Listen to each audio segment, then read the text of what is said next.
चलिए, सबसे पहले आप अपना परिचय दीजिए ताकि लोग भी देखें कि आप कौन हैं, कहाँ से हैं, कैसे हैं, क्या पढ़ते हैं, किस क्लास में पढ़ते हैं, किस स्कूल में पढ़ते हैं, ये पता तो चलना चाहिए। Yes, sir. हाँ, बताइए आप अपना My परिचय name बताइए। is Vikarma Kumar.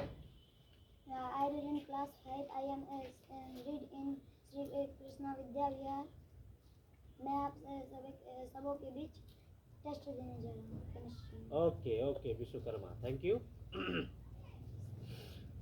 तो टेस्ट में जो है आपको बहुत सारा चीज़ पढ़ाया गया है और उसमें से जो है आपको टेस्ट देना, नहीं? Yes, sir. तो आज का टॉपिक जो है आपका वो है केमिस्ट्री से रिलेटेड, नहीं? Yes, sir. ओके, ठीक है। तो सबसे पहले आप बताइए कि मॉलिक्यूल्स क्या है? Anu, the smallest particle of an element which exist in created but do not take part in chemical reaction is called molecules. किसी तत्व का वह सूक्ष्मतम कण जो स्वतंत्र अवस्था में रहता है लेकिन रासायनिक अभिक्रिया में भाग नहीं लेता उसे molecules कहते हैं। Okay, thank you. एटम क्या है?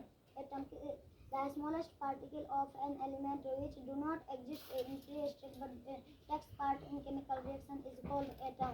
वह मौलिक कण किसी तत्व का वह सूक्ष्मतम कण जो स्वतंत्र अवस्था में नहीं रहता है लेकिन रासायनिक अभिक्रिया में भाग लेता है उसे एटम कहते हैं। क्या बात है, ठीक है। इलेक्ट्रॉन क्या है? Electron is a fundamental particle that has a negative charge of electricity and travels around the nucleus is called electron. वह मौलिक कण जो ऋण आवेशित होता है और परमाणु के नाभिक के चारों ओर घूमता है उसे इलेक्ट्रॉन कहते हैं। क्या बात है। प्रोटॉन क्या है? Proton is a fundamental particle which are positively charged and present in the nucleus of an atom. वह मौलिक कण जो धन आवेशित होता है और परमाणु के नाभिक में उपस्थित रहता है उसे इलेक्ट्रॉन प्रोटॉन कहते हैं। क्या बात है। What is neutron?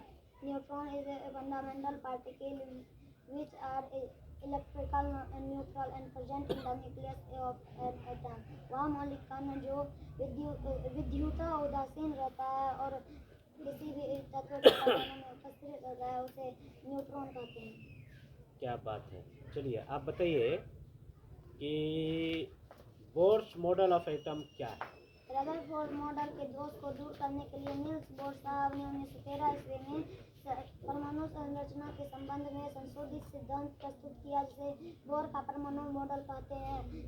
ये परमाणु में इलेक्ट्रॉन कक्षा के चारों ओर निश्चित ऊर्जा वाले कक्षाओं में घूमता है।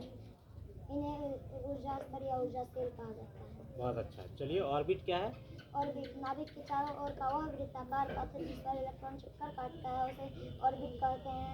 ऑर्बिट को 1, 2, 3, 4, 5 द्वारा सूचित किया जाता है। किसी भी कक्षा में अधिकतम इलेक्ट्रॉन की संख्या 2n² द्वारा निर्धारित किया जाता है। क्या बात है, बहुत अच्छा। सेल क्या है? सेल के नाभिक के चारों ओर का वह वृत्ताकार पथ जिस पर इलेक्ट्रॉन चक्कर काटता है उसे सेल कहते हैं।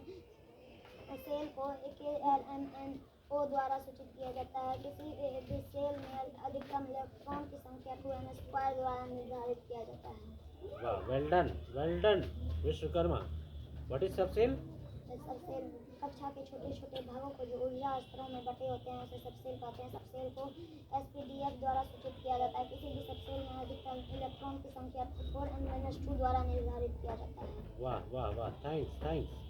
मैटर क्या है? पदार्थ दुनिया के वे सभी चीजें जिसमें भार हो जो स्थान छिपती हो तथा जो दूसरे वस्तुओं के सामने अवरोध उत्पन्न करे उसे पदार्थ कहते हैं। पदार्थ को 3 भागों में बांटा गया है, सॉलिड, लिक्विड और gas. Okay, what is solid?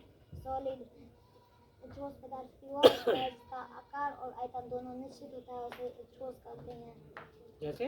जैसे में मिट्टी, लोहा, ईंट, पत्थर इत्यादि। क्या बात है, बहुत अच्छा। अच्छा, लिक्विड क्या है? लिक्विड द्रव्य पदार्थ की वह अवस्था है जिसका आकार और निश्चित और आयतन निश्चित होता है उसे द्रव्य कहते हैं। जैसे पानी, केरोसिन, पेट्रोल, डीजल इत्यादि। बहुत अच्छा। गैस क्या है? गैस पदार्थ की वह अवस्था है जिसका आकार और आयतन दोनों अनिश्चित होता है उसे गैस कहते हैं। जैसे hydrogen, nitrogen, oxygen, carbon dioxide, carbon monoxide इत्यादि। वाह वाह वाह, वेल डन। अच्छा ठीक है, what is properties of solid gas, ठोस का गुण क्या है? ठोस का आकार और आयतन दोनों निश्चित होता है। ठोस में बहने की प्रवृत्ति नहीं होती है, क्योंकि ठोस में दो कणों के बीच अंतरामी बल सबसे ज़्यादा होता है और ठोस में दो कणों के बीच अंतरामी का स्थान सबसे कम होता है।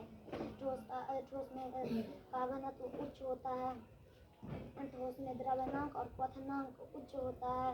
ठोस कठोर होता है। ठोस में प्रसार और संकुचन कम होता है। क्या बात है, बहुत अच्छा, वेल डन।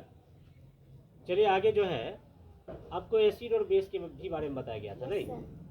अच्छा ठीक है, एसिड क्या है? अध्ययन के अनुसार अम्ल वह पदार्थ है जो जल में घुलकर H+ आयन प्रदान करता है। H+ आयन प्रदान करता है, ओके। ये स्वाद में खट्टा होता है, जैसे hydrochloric acid, hydrochromic acid, hydroiodic acid, hydrochloric acid, sulphuric acid, sulphurous acid, hydrosulphuric acid, phosphoric acid, phosphorous acid, hydrophosphoric acid, etc.